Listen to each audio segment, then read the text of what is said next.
اعتبار سے اللہ تعالیٰ نے کہا یہ رات لیلۃ القدر ہے، یعنی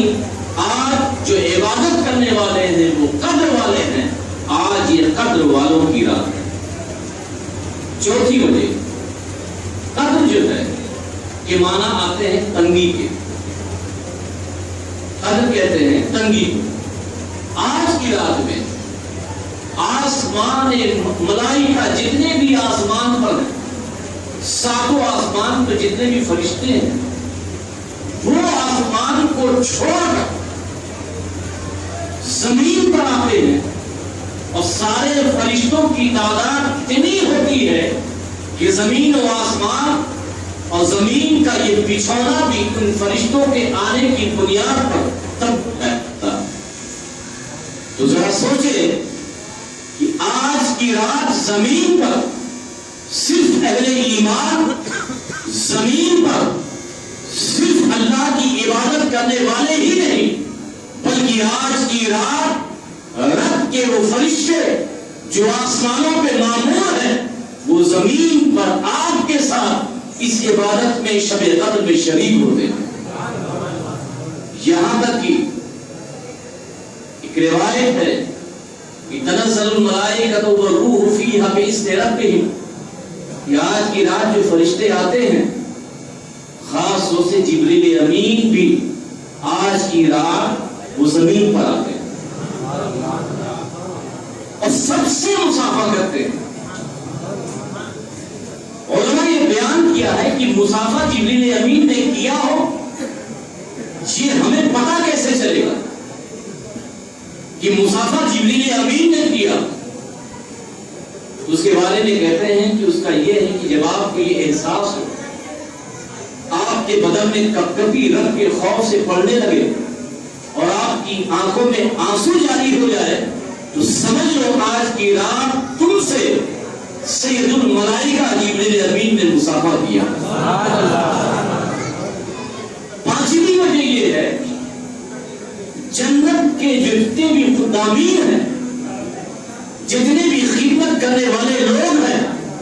وہ آج کی رات جنت چھوڑ کر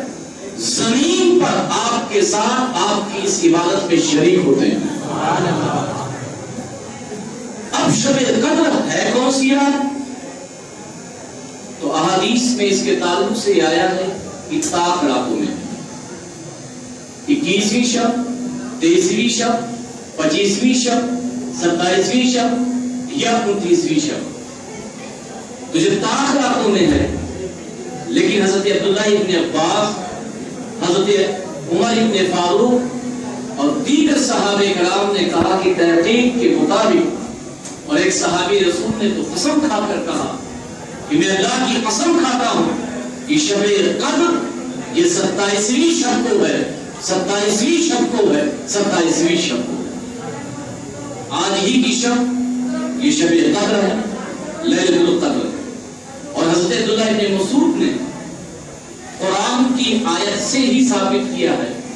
کہ شب قدر یہ 27ویں شب کو، وہ یہ فرماتے ہیں کہ شب قدر کے لیے جو نازل ہونے والی خاص طور سے سورہ ہے اِنَّا أَنزَلْنَاهُ فِي لَيْلَةِ الْقَدْرِ، اس سورہ میں جو لفظ ہیں، جو ورڈز ہیں، جو الفاظ ہیں، وہ 30 ہیں۔ اِنَّا أَنزَلْنَاهُ فِي لَيْلَةِ الْقَدْرِ حَتَّى مَطْلَعِ الْفَجْرِ تک۔ اگر آپ پورے الفاظ کو، جملے کو جوڑیں گے تو کل کتنے آئیں گے؟ 30 آئیں گے۔ اور ایک مکمل جو مہینہ ہوتا ہے وہ 30 دن کا ہوتا ہے، 30 دن کا مہینہ، اور یہ سورہ میں 30 الفاظ۔ اور اس سورہ میں اللہ تعالیٰ نے ارشاد فرمایا سلام ہیا حتی مطلع الفجر، اور ہیا سے مراد رات، اور لفظ ہیا جو آیا ہے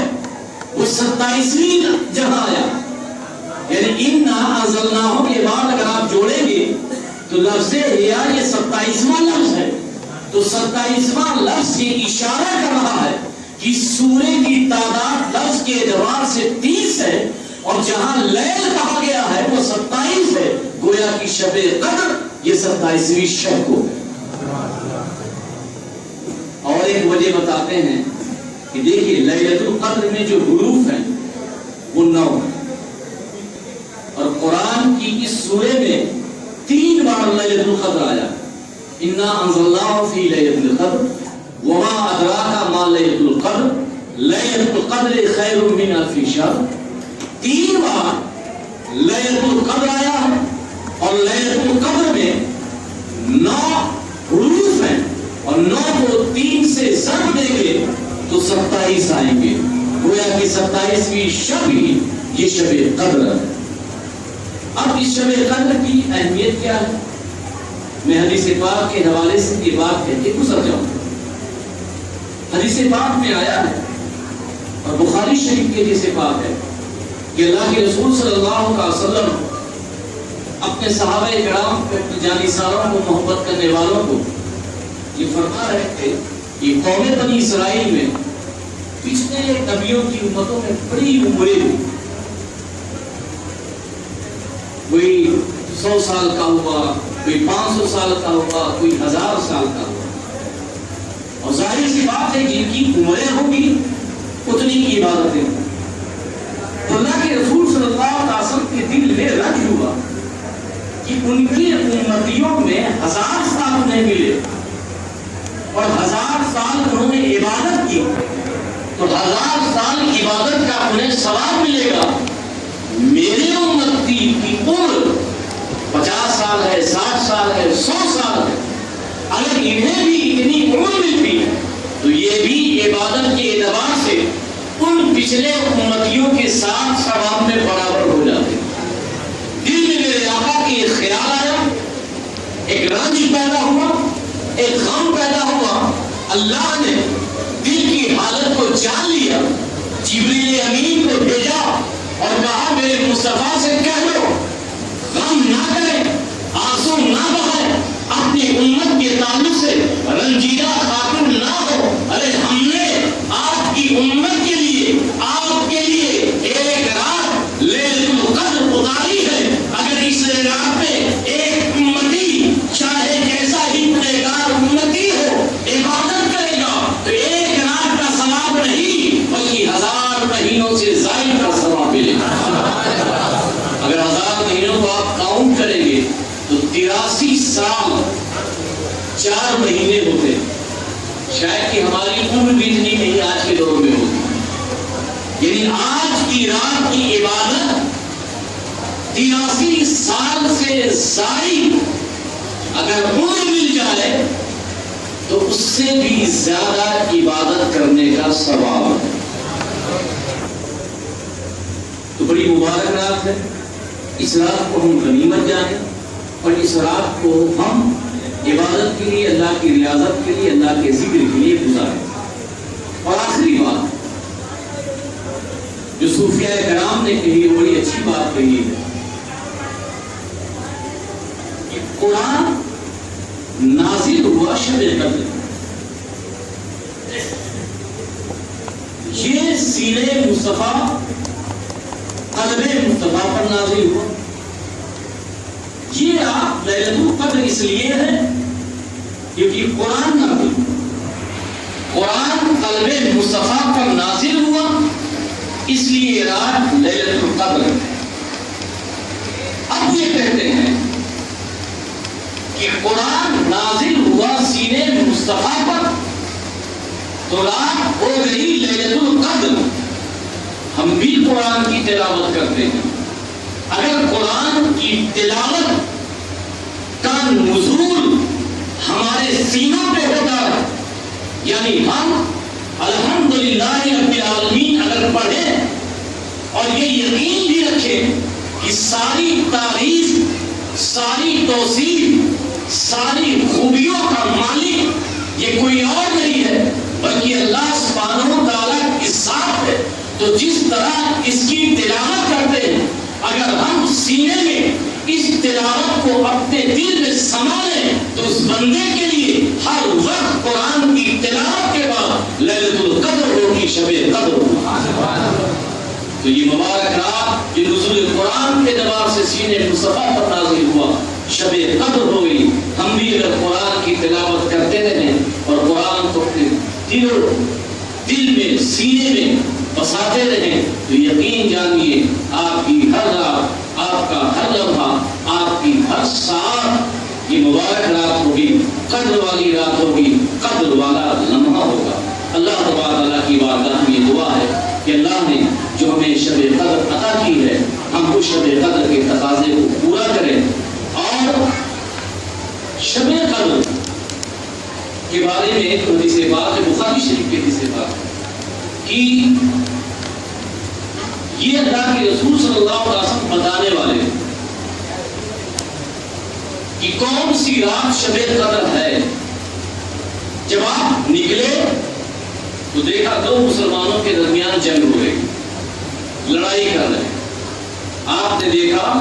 لڑائی ہو رہی ہے، آپ واپس آ گئے۔ اس سے ہم نے کیا سمجھا؟ شب قدر اگر فکس ہو جاتی، اگر یہ متعین ہو جاتی کہ 21 کو ہے، 23 کو ہے، 25 کو ہے، 27 کو ہے، 29 کو ہے، گویا کہ رب کی جو نعمت تھی یہ پتہ چل جاتی کہ کس دن ہے، لیکن رب کی نعمت وہ اٹھ گئی دو لوگوں کی لڑائی سے۔ آج رمضان کے مہینے میں پوری دنیا کا اگر مطالعہ کریں، چاہے مصر کی سرزمین ہو، چاہے وہ سیریا ہو، چاہے وہ افغانستان ہو، رمضان میں بھی مسلمان کا گلا گھوٹ رہا ہے، رمضان میں بھی مسلمان کے خون کو پا رہا ہے۔ یاد رکھنا چاہیے کہ جب ایک اللہ کی نعمت دو لوگوں کے اختلاف سے اٹھ جاتی ہے، جب تم خون بہاتے ہو، مسلمانوں کے خون سے ہولیاں کھیلتے ہو، مسلمانوں کو تکلیف پہنچاتے ہو، صرف حکومت کے لیے، اقتدار کے لیے، اللہ تعالیٰ کی کتنی نعمتیں جو آنے والی ہوتی ہیں اس مسلمانوں کے قتل و غارت گیری سے اٹھ جاتی ہے۔ تو ہمیں اس موقع کو غنیمت جاننا چاہیے اور مسلمانوں کو پوری دنیا میں، اللہ تعالیٰ کی بارگاہ میں دعا بھی ہے کہ اللہ تعالیٰ پورے عالم اسلام میں، پوری کائنات میں، پورے جہان میں جو مسلمان ہیں اور ایک دوسرے کے دستبر کے نگاہ ہیں، کم از کم ان میں محبت عطا فرمائے اور عالم اسلام میں سنیت کا بول بالا ہو، عالم اسلام میں پرچم اسلام کا بول بالا ہو۔ آج کی رات جو عطا کی ہے، اللہ تعالیٰ اس رات کے صدقے میں ہماری مغفرت فرمائے۔ جن لوگوں نے تراویح کی نماز اقتدار کے ساتھ ادا کی ہے، مالک مولا ان کی تراویح کی نماز کو قبول فرمائے، اور جن لوگوں نے شبینہ شب قدر خاص لمحات میں رمضان کے مہینے میں ہدیہ تحائف اور مسجد کے لیے جو بھی چیزیں پیش کی ہیں، اللہ تعالیٰ ان کی طرف سے پیش کی جانے والی چیزیں کو قبول فرمائے اور دارین کی سعادتوں سے بہرہ بند فرمائے۔ وما علینا الا البلاغ۔ السلام علیکم۔